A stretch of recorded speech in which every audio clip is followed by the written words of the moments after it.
Hello everyone, this is fourth part of recent developments in Indian politics chapter from class 12th political science. In this part, we are going to discuss about the various major events that took place during the collision era politics in India, starting from 1989. This topic you can also understand by the way of features of collision era. Okay, so let's start. Now, the first major event or the first major feature of this collision era was decline of the Congress system. See, we have seen in previous part also 1989 election that marked the starting of the collision era politics in India. Okay, so in that election, Congress party was defeated and the National Front government, non-BJP, non-Congress government, that was National Front, that formed the government. Okay so यहाँ पर जो कांग्रेस का जो performance जो था 1989 में that was not good it done very poor as compare to its previous performance तो same kind of इस तरीके से जो उसका परफॉर्मेंस था सम हाउ लेट 1960s में भी उसका परफॉर्मेंस था but still at that time the party was in a position to manage the situation because we had a strong leader in the Congress system. Indira Gandhi was there and she managed this situation, particular situation. And in 1971, the party done very well. And in 1972, in the states, it done it very well. 71, Lok Sabha में अच्छा perform किया था. In 72, in states. So that marked the restoration of the Congress system in India. Whereas in 1990s, that means basically 1989 starting से कांग्रेस का performance बहुत ज़्यादा अच्छा नहीं था एंड ये जो चैलेंज था कि अब जो कांग्रेस पार्टी का रिस्टोरेशन में जो चैलेंजेस आ रहे थे वो कहीं ना कहीं वो फेस नहीं कर पा रहे थे तो इसका मतलब ये नहीं था कि कांग्रेस पार्टी अब अच्छा परफॉर्म नहीं कर पा रही तो कोई और पार्टी इमर्ज हो रही है नो यहाँ पर इंस्टेड हुआ ये कि instead of next any single party in competition with Congress party form करने की जगह मल्टी पार्टी सिस्टम इमर्ज हुआ so era of multi party system started from 1989 with the starting of collision era fine so 1989 के election में हुआ क्या बहुत सारे पार्टीज ने पहले भी पार्टिसिपेट किया था हमारे इंडियन पॉलिटिक्स में बट इस इलेक्शन में और इसके बाद के इलेक्शंस में ये हुआ कि जितने भी पार्टीज यहाँ पर पार्टिसिपेट कर रहे थे they were not getting that required number of seats यहाँ पर सारे जो सीट्स एंड वोट्स जो थे that was actually distributed among different parties and that led to the problem कि कोई भी एक पार्टी के पास इतना मेजोरिटी नहीं था कि वो गवर्नमेंट फॉर्म कर सके और इसका रिजल्ट क्या हुआ coalition government started okay so coalition government centre में जो स्टार्ट हुआ था in that this coalition politics regional parties जो स्टेट्स के पार्टीज हैं they started playing strong role in it so इसको समझने के लिए आपको प्रीवियस पार्ट्स में जो हमने डिस्कस किया था स्टार्टिंग विद नेशनल फ्रंट से लेकर एनडीए का सारा हमने 4 तक डिस्कस किया था go through those parts very well first उसके बाद इसे सुनना अदरवाइज कंफ्यूजन होगा समझने में okay so regional parties actually alliance politics में बहुत स्ट्रॉन्ग रोल प्ले करना स्टार्ट किया now so this was the first major event और the first major feature of this collision era. Now the second one was basically alliance politics started. See, 89 में as I mentioned earlier, National Front government form होते that was basically non-Congress, non-BJP front. इसमें National Front के through हमें 2 prime minister मिले थे first one VP Singh then उसके बाद Chandrashekhar now under the prime ministership of VP Singh outside support किसने प्रोवाइड किया था that was BJP and the left fronts means Communist Party of India Communist Party of M Communist Party of India bracket में M that means Marxist so they provided the outside support under the prime ministership of Chandrasekhar in that national front only Congress and the national left front provided the support outside support now you can see here कि एक national front में 2 prime ministers हैं पहले VP Singh form होते हैं उसके बाद वो रिजाइन कर लेते हैं एंड देन उसके बाद चंद्रशेखर का टाइम आता है तो यहाँ पर पहले बीजेपी सपोर्ट करती है along with left front and then Congress along with left front तो it shows that unstable political equation unstable political ideologically they are incompatible ऐसे कैसे हो सकता है कि left and the BJP right both are together and they're supporting the National Front. और एक बार ऐसा हो रहा है कि BJP and left front is supporting and then Congress and left front are supporting for the same government but the prime minister are different. Fine, it shows that unstable political equation. Again in 1996 जब united front का government form हुआ, जिसमें again हमें 2 prime minister मिले थे. First HD. Deve Gowda, उनके resign होने के बाद सेम यूनाइटेड फ्रंट से हमें मिले थे IK. Gujral. Okay, United front वो भी same kind of national front जैसे ही, नॉन बीजेपी नॉन कांग्रेस का एक फ्रंट था. नाउ यहाँ पर अगर सपोर्ट देखोगे, Congress and the left front supported. Okay, तो यहाँ पर जो कांग्रेस और लेफ्ट फ्रंट सपोर्ट कर रहे थे, उनका मेन मोटिव ये था कि दैट बीजेपी पावर में ना आए, that's why they were supported. Again in 89 में जब बीजेपी और लेफ्ट फ्रंट ने सपोर्ट किया था, main motive was to keep away the Congress. So again, it shows that unstable political equation and ideologically incompatible collisions, alliances, right? Now, if we talk about कि कितने collision governments अभी तक form हुए, starting from 1989 till 2014, the number will be 11, including the present one, 2019 onwards, then you will get 12 collision governments starting from 1989. Now the third major event which impacted the Indian politics in a very strong way for its long run. That was basically the political rise of other backward classes. See, during 1980s, rise of OBC in Indian politics emerged. Now how? देखो, Congress party को पहले support जो है from many sections of OBC, वो support पहले मिलता था. Okay, but with the passage of time, with the decline of this Congress system, with the split of this Congress and all, काफ़ी ज़्यादा सपोर्ट जो इस पर्टिकुलर सेक्शन से जो कांग्रेस को मिल रहे थे, that started declining. So it created a vacuum कि अब ये जो नॉन कांग्रेस पार्टीज है, उनके लिए एक बहुत अच्छा अपॉर्चुनिटी है to get support from this particular section and rose to power.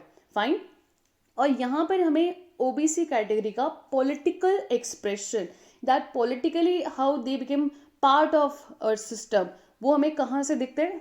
Through the national government for government which formed in 1977, Janata party government. Okay, तो ये जो जनता पार्टी गवर्नमेंट जो फॉर्म हुआ था, जिसमें बहुत सारे डिफरेंट पार्टीज का कोलिजन था, इन दैट कुछ ऐसे जो पार्टीज जो थे, they actually represented the OBC. Okay, for example, Bharatiya Kranti Dal, Samyukt Socialist Party. So these parties, they had a powerful rural base among some sections of OBC. तो OBC के काफ़ी कुछ sections को ये represent करते थे, तो हमें कहीं ना कहीं politically OBC का participation यहाँ पर 1977 election के थ्रू दिखता है. Okay, तो ये जो गवर्नमेंट फॉर्म हुई थी, जनता पार्टी गवर्नमेंट 1977 में, इस गवर्नमेंट ने मंडल कमीशन को अपॉइंट किया था 1978 में, which we discuss in the previous parts. Okay, now ये मंडल कमीशन का मेन काम क्या था? Of course to look into the status of OBC throughout India and recommend what should be done, और कितना रिजर्वेशन वगैरह ना कुछ देना चाहिए. Everything was done by that. In that commission actually recommended 27% of reservation should be given to OBC for government, central government jobs and central government educational institution. अब इस recommendation को इम्प्लीमेंट किसने किया था? That was national front government under the prime ministership of VP Singh. Okay, तो यहाँ पर जब ये मंडल कमीशन को इम्प्लीमेंट करने की डिसीजन जब नेशनल फ्रंट ने दिया था, that actually sparked debate throughout the nation, and during those debates OBC community realized about, they got some awareness about their identity. They realized that, what is their status in society in terms of their representation in education and government jobs. They realized about their ground reality. Fine, and then they supported that since they represent a larger section of the society, so they should be given that adequate representation for this community should be given. Fine, in government administrations and political power as well. So उन्होंने काफ़ी support किया, and then of course they rose to power. So बहुत ज़्यादा जो different non Congress parties जो थे, in order to represent their interest, they started emerging at this particular time period, जिसमें आप एग्जाम्पल एक याद रख सकते हो, बहुजन Samajwad party. Fine. So that's why we say this period marks the emergence of many new parties. Now the next major event of this particular time period was basically rise of Dalits. देखो 1980s में काफ़ी different organisation groups वगैरह form हुए थे, political parties form हुए थे, जिसमें कहीं ना कहीं इस पर्टिकुलर सेक्शन का भी राइज हुआ in Indian politics. For example, in 1978, the Backward and Minority Communities Employees Federation was formed. और इस ऑर्गेनाइजेशन का मेन मोटिव क्या था? ये ऐसा नहीं था कि एम्प्लॉयज़ का है तो it should be a trade union of government employees. No, इस पर्टिकुलर ऑर्गेनाइजेशन का मेन बेसिकली एम ये था कि that they said they actually supported for the strong position of this Bahujan community in the Indian politics. कि politics में जो बहुजन community है, that means SC, ST, OBC and minorities, they should be given adequate representation in the politics. And for this only it was formed. और इसके बाद फिर एक और फॉर्म होता है, and the subsequent of this one, BAMCEF के बाद, that was basically DS4, that means दलित शोषित समाज संघर्ष समिति. इसके बाद इसी का ही दिस DS4 जो है वो अगेन बाद में एक पार्टी फॉर्म होती है, उसी में वो ऑब्जर्व हो जाती है. That was basically Bahujan Samajwad Party और under the leadership of Kanshiram. Now देखो, BSP पार्टी जो फॉर्म हुई थी, that formed as a small party, but it got a large support from Dalit voters in Punjab, Haryana and Uttar Pradesh. For example, in 1989 में जो election हुआ था, 1991 में जो इलेक्शन हुआ था, इस पार्टी को काफ़ी ज़्यादा वोट्स मिले थे from this community, specially in the state of Uttar Pradesh. And this was the first time in India that एक ऐसी political party, mainly by the support of the Dalit voter, it achieve this kind of political success. ऐसा पहले कभी नहीं हुआ. सो जितने भी ये वाले जो मैंने पॉइंट्स अभी बताए थे आपको, BAMCEF एंड देन DS4 और BSP, मैंने यहाँ पर एक साथ शॉर्ट में मर्ज कर दिया so that it should be easy for you to understand. First one, backward minorities and communities employees federation, 1978 में फॉर्म हुआ था. It is still active. And this one, Dalit Shoshit Samaj संघर्ष समिति, शॉर्ट में आप शॉर्ट फॉर्म कर सकते हो DS4, 81 में फॉर्म होता है. और उसके बाद बहुजन समाजवाद पार्टी 1984.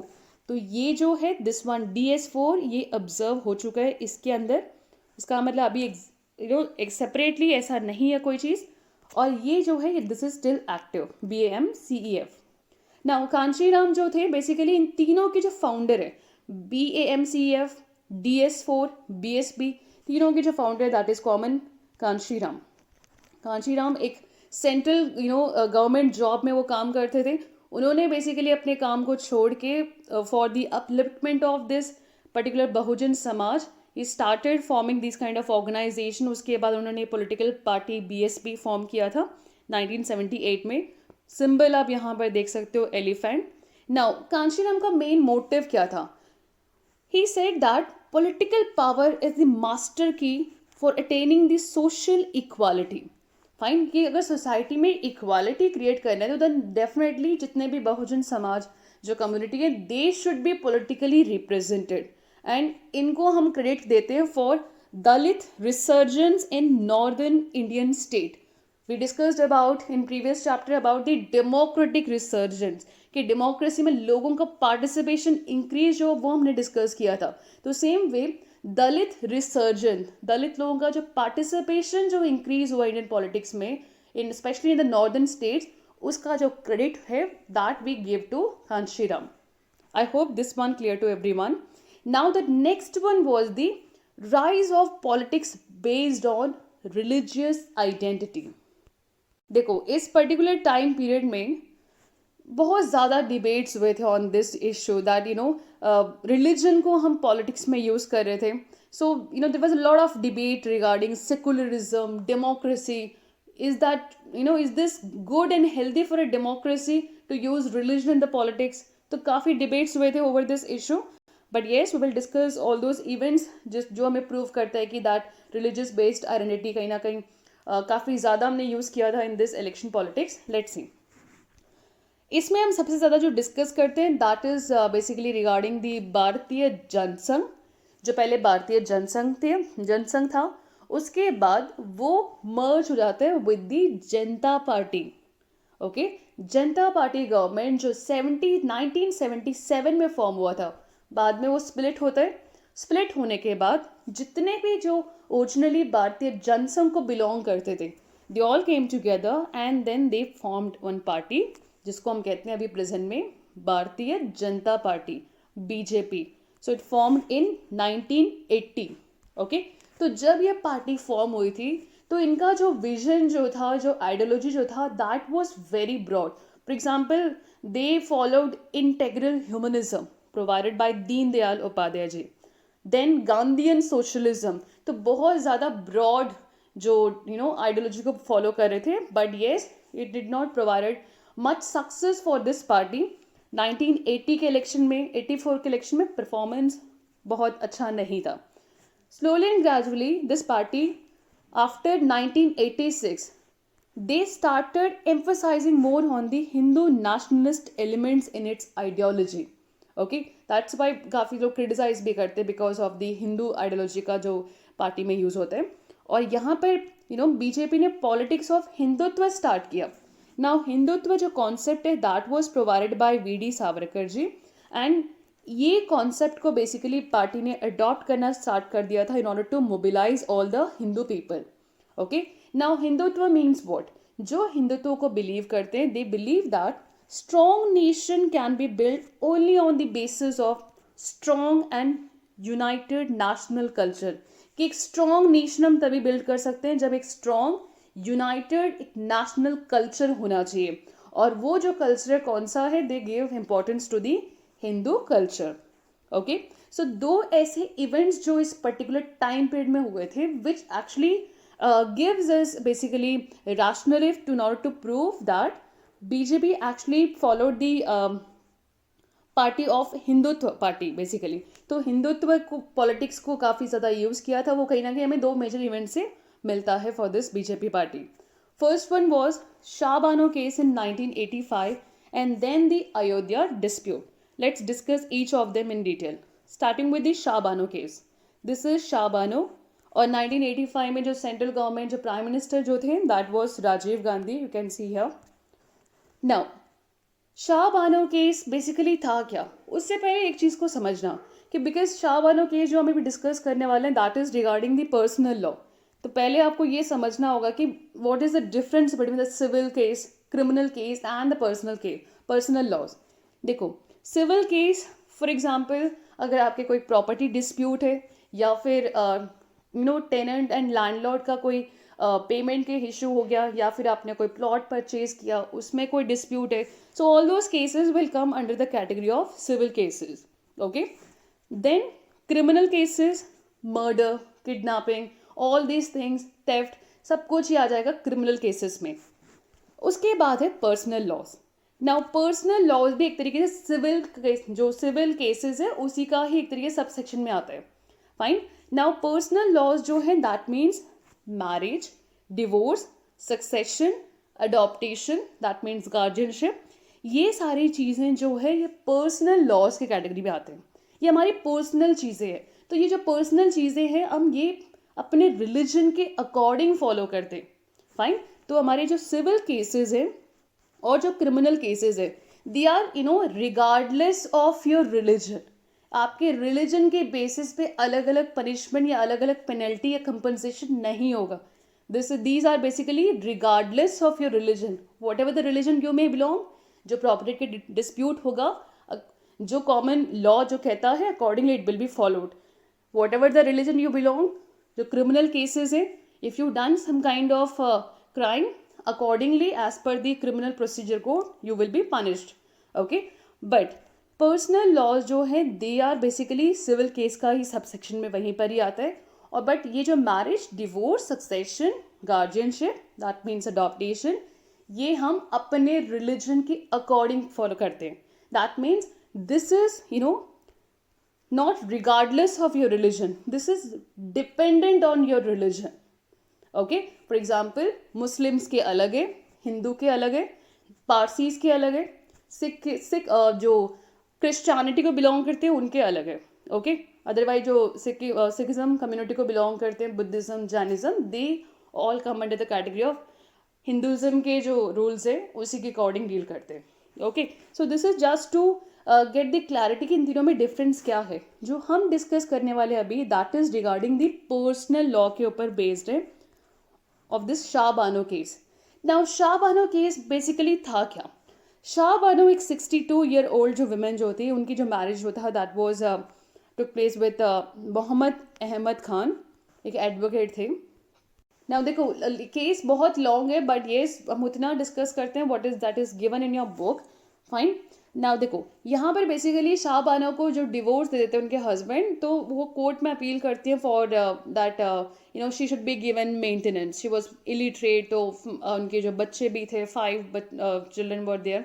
सो उन सभी को मेंटेन करने के लिए, अपने आप को भी उन्हें मेंटेन करने के लिए, she should get that maintenance. Since she was unable to maintain her, तो यहाँ पर कोर्ट जो है डेफिनेटली सुप्रीम कोर्ट उसके फेवर में ही देता है कि that yes she deserves to get the maintenance. Okay, but यहाँ पर जो अहमद खान होते हैं वो अगेंस्ट होते हैं बेसिकली. बट स्टिल यहाँ पर जितने भी ऑर्थोडॉक्स जो मुस्लिम्स भी होते हैं वो भी अगेंस्ट होते हैं on this judgement of supreme court, because they believe that they are actually, supreme court is actually interfering with the personal law of the Islam, of the Muslim. Now how? Because personal law जो है उनका वो ये नहीं कहता कि that divorce के बाद आप जो वाइफ है उनको आपको मेंटेनेंस देना है. बट नहीं, यहाँ पर सुप्रीम कोर्ट ने सेक्शन 125 ऑफ CRPC यूज किया, which talks about maintenance, wherein it is mentioned that irrespective of whatever the religion you belong, if a wife is unable to maintain her, in that situation she deserves to get the maintenance from her husband. Fine. तो यहाँ पर उनके husband जो appeal करते हैं supreme court में, वो ये कहते हैं कि हमारी जो पर्सनल लॉ है वो नहीं बात करता इसके बारे में, so I am not liable for that. But Supreme Court यहाँ पर by using the section CRPC of 125 of CRPC वो ये कहते हैं कि नहीं, आपको प्रोवाइड करना होगा, because she is unable to maintain her. अगर वो एबल हो तो बात अलग है, but she is unable to maintain her, तो आपको मेंटेनेंस देना होगा. सो ये था बेसिकली, मैं आपको जिस्ट में बता रही हूँ इन्फॉर्मेशन. नाउ यहाँ पर जो ऑर्थोडॉक्स मुस्लिम्स थे, they were against this because they felt that Supreme Court interfere कर रहे हैं उनके पर्सनल लॉ में. Because marriage, divorce, succession, guardianship, as a mention, ये पर्सनल लॉ, रिलीजन के जो उनके पर्सनल लॉ से उसके पर बेस्ड है. और ऐसे में होता ये है कि because of the pressure from many political leaders, जो उस टाइम सेंट्रल गवर्नमेंट होती है, that was Congress government, prime minister Rajiv Gandhi. After assassination of Indira Gandhi, उसके बाद उनका गवर्नमेंट फॉर्म होता है. तो Congress had a very good majority the centre, nearly around 415 seats उनके थे. Now what the party done, उन्होंने because of the pressure from the Muslim community, from some of the Muslim community, specially जो Orthodox जो थे, यहाँ पर government ने एक लॉ एक्ट पास किया, Muslim women protection of rights on divorce act 1989. अब इसमें क्या किया, इसमें बेसिकली उन्होंने ये कर दिया कि दैट डिवोर्स के बाद 3 मंथ का जो पीरियड होता है, जिसको हम कहते हैं इद्दत पीरियड, इन दोज 3 मंथ तक यहाँ पर बेसिकली 90 डेज जो हस्बैंड है उन्हें मेंटेनेंस प्रोवाइड करना होगा. बट पर्सनल लॉ में ये चीज़ मेंशन नहीं है. फाइन, बट वो 90 डेज तक के लिए इन्हें देना पड़ेगा, ये एक्ट में मेंशन किया along with the other major many other provisions under this act. और ऐसे में होता ये है कि what is this, it shows that कि आपने, सुप्रीम कोर्ट ने तो ये नहीं कहा ना कि आपको 3 मंथ्स तक देना है. सुप्रीम कोर्ट ने तो ये कहा कि आपको मेंटेनेंस उसे देना होगा, नो अप टू उसे जब तक वो दूसरी शादी नहीं करती, you have to provide the maintenance. Okay, but यहाँ पर पार्लियामेंट ने जिस तरीके से एक्ट पास किया, इट शोज दैट कि सुप्रीम कोर्ट के जजमेंट को यहाँ पर डाइल्यूट कर दिया. ओके और इसी के वजह से बहुत ज़्यादा क्रिटिसिज्म भी हुआ था गवर्नमेंट का, specially by the women organisation, because women organisation said कि why for the 3 months only, fine, तो दे क्रिटिसाइज कि वुमेन के, आप शाहबानों के राइट की यहाँ पर प्रोटेक्शन की बात नहीं कर रहे हो, बहुत सारे ऐसे बहुत ज़्यादा और भी वुमेन आ सकते हैं इस पर्टिकुलर सिचुएशन में. Then even the many Muslim groups also they criticized it. Now how they criticized it? They said that यहाँ पर 3 months के इद्दत पीरियड में आप जो प्रोवाइड करने की बात कर रहे हो, this is also a kind of interference कि आप एक तरीके से आप how can you define this one. Fine, हमारे पर्सनल लॉ में आप कैसे डिफाइन कर सकते हो, वो एक प्रॉब्लम था. और कुछ मुस्लिम्स का ये भी कहना था, over liberal kind of thoughts, they thought कि ये भी गलत है 3 months का, जो सुप्रीम कोर्ट ने कहा accordingly that should be done. Then many intellectuals, जो एक्सपर्ट जो थे, काफ़ी इंटेलेक्चुअल्स इन पढ़े लिखे लोग जो थे, they also criticised it. They said that Supreme court ने जब जजमेंट दे दिया तो उसमें इंटरफेयर करके आप सेपरेशन ऑफ पावर के प्रिंसिपल, जो हमारा बहुत ही इंपॉर्टेंट प्रिंसिपल है, उसको वायलेट कर रहे हो. फाइन, यहाँ पर यही हुआ ना कि सुप्रीम कोर्ट ने ऑर्डर किया और पार्लियामेंट ने उसे नलीफाई और यू कैन से डाइल्यूट कर दिया वहाँ पर उसके ऑर्डर को. ओके, सो दैट्स वाई कि यहाँ पे बहुत ज़्यादा क्रिटिसिज्म हुआ था. और इस केस में कोर्ट ने ये भी कहा था कि that is now it's time that the government should work upon bringing the uniform civil code, कि एक यूनिफॉर्मिटी होना चाहिए on this personal laws also, uniform civil code होना चाहिए. तो सब यहाँ पर कोर्ट ने ये कहा. नाउ बीजेपी का राइज कैसे हुआ इससे? बिकॉज बीजेपी ने ये कहा था कि that Congress is doing unnecessary concession and appeasement of the minority group, कि इस माइनॉरिटी ग्रुप को आप अननेसेसरी कंसेशन प्रोवाइड कर रहे हो, अपीस कर रहे हो, उनके फेवर में कर रहे हो by interfering in the religion, और जैसे उनकी डिमांड थी अकॉर्डिंगली आप उस चीज़ को कर रहे हो. फाइन, तो उन्हें अपीस करने वाली बात हो गई. ऑल्दो बहुत सारे मुस्लिम्स ने क्रिटिसाइज भी किया था, बट कुछ लोग जो थे जो प्रेशराइज कर रहे थे, दे वर सैटिस्फाइड कि गवर्नमेंट ने सुप्रीम कोर्ट के ऑर्डर को यहाँ पर नलीफाई किया या उसको डाइल्यूट किया. ओके, तो बट येस लेटर ऑन बाद में सुप्रीम कोर्ट ने इसके ऊपर अपना डिफरेंट केस में ऑर्डर भी दिया था, उसमें इसमें इस चीज़ को क्लियर किया था that it should not be up to 3 months. उसको इंटरप्रिटेशन चेंज किया कि that it should be extended till the time she re marriage. Okay, तब तक के लिए वो एक्सटेंड होना चाहिए. तो उसका जो भी यहाँ पर ये इस पर्टिकुलर पॉइंट के ऊपर जो था, बाद में सुप्रीम कोर्ट ने उसका इंटरप्रिटेशन चेंज किया. नाउ ओके, नेक्स्ट वन क्या था? That was regarding the Ayodhya dispute. Now Ayodhya dispute basically था क्या? देखो, बाबरी मस्जिद जो है उसका कंस्ट्रक्शन जो हुआ था that was in 16th century by the general of Mughal ruler Babur at that time, Mir Baqi, उनके थ्रू ये बनाया गया था बाबरी मस्जिद. ओके, एंड हिंदू पीपल जो है उनका ये मानना था कि दैट ये जो यहाँ पर बाबरी मस्जिद बनाया गया था that was done after demolishing the Lord Ram temple, because they believe that यहाँ पर लॉर्ड राम का बर्थ प्लेस है और यहाँ पर मंदिर को तोड़ के यहाँ पर बाबरी मस्जिद बनाई गई है. और इसके वजह से ये डिस्प्यूट चलता रहा and this dispute went to court. और 1940 में ये जो मॉस्क जो था, since the case was with court, it was locked. And 1986 में फैजाबाद डिस्ट्रिक्ट कोर्ट जो प्रेजेंट अयोध्या है, वहाँ कोर्ट ने ये ऑर्डर दिया कि दैट दिस लॉक, ये लॉक जो है इसे यहाँ पर it should be unlocked so that the Hindu people can start doing prayer over here. और ऐसे में ये होता है कि बहुत ज़्यादा जो हिंदू कम्युनिटी के लोग हैं इन फेवर में होते हैं, वो अपने ग्रुप को मोबिलाइज करते हैं, and the Muslims were against this, वो अपने ग्रुप को मोबिलाइज करते हैं. तो ये जो डिस्प्यूट, जो एक लोकल लेवल डिस्प्यूट था which was just limited to Ayodhya, this became a national dispute.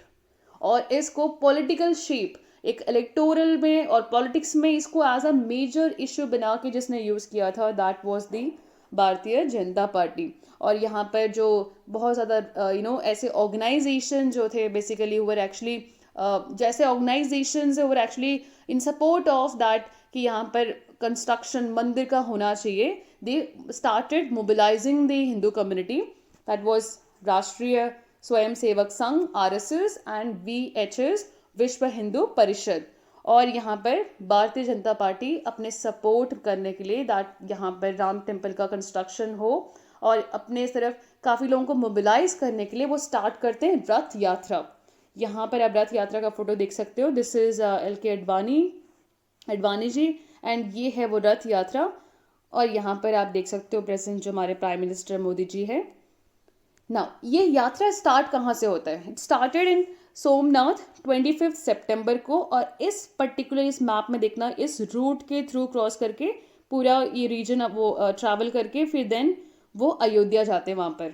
Okay तो यहाँ पर जहाँ से भी रथ यात्रा निकलती थी, प्रॉब्लम ये था कि दोनों कम्युनिटी के बीच में बहुत ज़्यादा क्लैशेस होती थी, वायलेंसेस होते थे।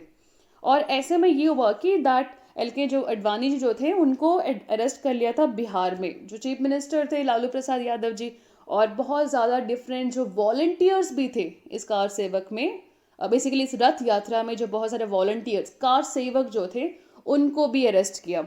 और ये एक रीज़न था दैट उस टाइम नेशनल लेवल पे वीपी सिंह की गवर्नमेंट थी, और वो गवर्नमेंट कोलैप्स इसी रीज़न से हुआ था बिकॉज बीजेपी ने अपने सपोर्ट वापस ले लिया था। फिर बाद में कांग्रेस सपोर्ट करता है, फिर चंद्रशेखर प्राइम मिनिस्टर बनते हैं। ओके नाउ अब इस जो बाबरी मस्जिद जो था इसका डिमोलिशन हुआ on basically 6 December 1992। Now demolition क्यों हुआ? यहाँ पर हुआ ये था कि जो ऐसी ऑर्गेनाइजेशंस हैं वो actually in support of making temple in this place, उन्होंने एक बेसिकली ऑर्गेनाइज किया था कार सेवा, that means voluntary service by the devotees, ताकि यहाँ पर राम टेम्पल बना सके, for building the Ram temple. ऐसे में ये हुआ कि ऑलरेडी जो पूरे नेशन में एनवायरनमेंट वॉज वेरी टेंस, और इससे और ज़्यादा टेंशन सिचुएशन इंक्रीज हो गया था। और सुप्रीम कोर्ट ने इन सारे सिचुएशन को देखते हुए वहाँ पर जो स्टेट की गवर्नमेंट है, उस टाइम पे स्टेट में गवर्नमेंट था बीजेपी का under the chief ministership of Kalyan Singh, उनको ऑर्डर किया था कि दैट मेक श्योर आप इस चीज़ का ध्यान रखो कि इतने ज़्यादा लोग यहाँ पर मोबिलाइज हो रहे, हिंदू लोग आते जा रहे, ये जो डिस्प्यूटेड साइट है बाबरी मस्जिद का, this should not B endangered नहीं होना चाहिए, डू इंश्योर दैट। ओके और काफ़ी लोग यहाँ पर अयोध्या में आ गए थे, और ऐसे में ये हुआ ऑन 6 दिसंबर 1992 को काफ़ी लोग यहाँ पर गैदर हुए थे, और हुआ ये कि इतने जो मास वहाँ लोग आ गए थे, तो यहाँ पर कुछ सोशल इविल एलिमेंट्स होते हैं हर ग्रुप में, they started demolishing this mosque, and that led to clashes between both these communities, Hindu और मुस्लिम इनके बीच में जो कम्युनिटीज़ के बीच में जो क्लैशेस जो था वो स्टार्ट हो गया था after the demolition of this मस्जिद। और इसके बाद 1993 में भी मुंबई में भी इसका वायलेंस दिखा हमें, नियरली अराउंड 2 वीक्स तक वहाँ पर वायलेंस हुआ जनवरी 1993 में। और इस इंसिडेंट के बाद कुछ ऐसे सीरीज ऑफ इवेंट्स होते हैं, जैसे कि सबसे पहले सेंट्रल गवर्नमेंट उस टाइम पे थी Congress under the prime ministership of Narasimha Rao, वो यूपी में जो गवर्नमेंट जो थी कल्याण सिंह के चीफ मिनिस्टर थे, तो उस गवर्नमेंट को डिसमिस कर देते, और बहुत सारे जिन स्टेट्स में बीजेपी का रूल था वहाँ पर प्रेसिडेंट रूल डिक्लेयर कर देते ताकि सिचुएशन को कंट्रोल करें। और दूसरा ये हुआ कि जो चीफ मिनिस्टर यूपी के चीफ मिनिस्टर जो थे कल्याण सिंह, उनके अगेंस्ट केस रजिस्टर हुआ in Supreme Court for contempt of court. Now contempt of court कैसे हुआ यहाँ पर? क्योंकि सुप्रीम कोर्ट ने ये ऑर्डर दिया था कि that you have to ensure and take care कि यहाँ पर जो लोग आ रहे हैं इसमें उनको इस डिस्प्यूटेड साइट का कोई इंडेंजर्ड या कोई वायलेंस नहीं होना चाहिए। Fine, and he said that कि वी विल इंश्योर, बट उन्होंने कोर्ट के ऑर्डर को अकॉर्डिंग उन्होंने फॉलो नहीं किया, तो ये कंटेम्प्ट ऑफ कोर्ट हुआ। ओके और यहाँ पर कमीशन को सेट किया था सेंट्रल गवर्नमेंट ने, जिसे हम कहते हैं लिब्रान कमीशन, मनमोहन सिंह लिब्रान, ये former chief justice of high court of Andhra Pradesh के थे। तो यहाँ पर उनके थ्रू कमीशन को सेट किया ताकि इन्वेस्टिगेट करें why this demolition took place और ये सब्सिक्वेंट और इवेंट्स क्यों हुए थे। देन उसके बाद सबसे इम्पोर्टेंट डिबेट स्टार्ट हो गया over secularism and debate over using religious sentiments for electoral purpose, कि यहाँ पर सवाल ये हुआ कि हमारे डेमोक्रेसी में सेकुलरिज्म थ्रेट में तो नहीं है, सबके रिलीजियस फ्रीडम कहीं थ्रेट में तो नहीं है। देन जो रिलीजियस सेंटिमेंट्स को जो इलेक्शंस में यूज करते हैं political parties, is that justified, is that good for the democracy, क्या वो हमारे डेमोक्रेसी के लिए थ्रेट तो नहीं है? उसके ऊपर बहुत ज़्यादा डिबेट्स स्टार्ट हो गया था द नेशनल लेवल। फाइन, और ये जो डिबेट जो था ये एंटी सिख राइट 1984 जो हुआ था उसके बाद भी हुआ। देन डिमोलिशन ऑफ बाबरी मस्जिद 1992 में हुआ, उसके बाद भी ये डिबेट्स हुए थे। Then again after the Gujarat riot in 2002, उसके बाद भी ये डिबेट्स हुए थे। तो अब हम देखते हैं कि गुजरात राइट 2002 का बेसिकली क्या था। देखो, गुजरात राइट का बेसिकली ये था कि फरवरी मार्च 2002 में बहुत ज़्यादा लार्ज स्केल में वायलेंस हुआ था गुजरात में। नाउ हुआ ये था कि दैट गोधरा रेलवे स्टेशन में एक इंसिडेंट हुआ था और उसमें जो एक बोगी ऑफ ट्रेन जो जा रही थी उस वो रिटर्न कर रही थी from Ayodhya to Godhra side. जब वो स्टेशन पहुंचे थे अयोध्या से वो गोधरा जब पहुंचे थे, तो वहां पर गोधरा में ये हुआ कि दैट उस ट्रेन में काफ़ी ज़्यादा कार सेवक्स थे, फुल ऑफ कार सेवक्स। और उस ट्रेन में उस ट्रेन को जब वो गोधरा स्टेशन पहुंची वहां पर उसको आग लगा दिया था। And it was believe that it was done by the Muslim community. और इसमें 57 कार सेवक की डेथ हो जाती है। और ऐसे में ये होता है कि मुस्लिम्स के अगेंस्ट वायलेंस स्टार्ट हो जाता है और इसमें उस आफ्टर दिस इंसिडेंट जो वायलेंस होता है उसमें काफ़ी लोगों की ज़्यादा डेथ होती है। Nearly around 1100 people were killed. उसमें काफ़ी ज़्यादा जो थे वुमेन, बच्चे और मुस्लिम कम्युनिटी को बिलोंग करने वाले लोग थे, तो उनका काफ़ी ज़्यादा यहाँ पर लाइफ का लॉस हुआ। ये आप देख सकते हो दैट जो ट्रेन को जो बर्न किया गया था। उसके बाद ये है गोधरा स्टेशन। देन ये है उस इंसिडेंट के बाद के वायलेंस के फोटो। नाउ अब इसके बाद हुआ क्या, इस पर्टिकुलर गोधरा इंसिडेंट के बाद जो नेशनल ह्यूमन राइट्स कमीशन है उसने गुजरात के गवर्नमेंट को बहुत ज़्यादा क्रिटिसाइज किया। The national human rights commission said कि वहाँ की जो गवर्नमेंट है, उस टाइम बीजेपी की गवर्नमेंट थी under the chief ministership of Narendra Modi. ना उनको बहुत ज़्यादा क्रिटिसाइज किया गया था कि that the Gujarat government failed to control the violence, कि कंट्रोल क्यों नहीं कर पाए, it failed in its function. Then फिर क्रिटिसाइज किया कि that the government failed in providing relief to the victims, कि उनको अब रिलीफ मेजर्स प्रोवाइड नहीं कर पाए। और उसके बाद जो भी यहाँ पर इस वायलेंस में इन्वॉल्व थे उनको परसिक्यूट, जो persecuting the perpetrators of this violence, वहाँ पर भी फेलियर हुआ ऑफ दिस गवर्नमेंट। अब इसमें एक तो एनएचआरसी ने क्रिटिसाइज किया और जो इलेक्शन कमिश्नर जो था उस टाइम इलेक्शन होना था, उस असेंबली इलेक्शन को पोस्टपोन कर दिया उन्होंने।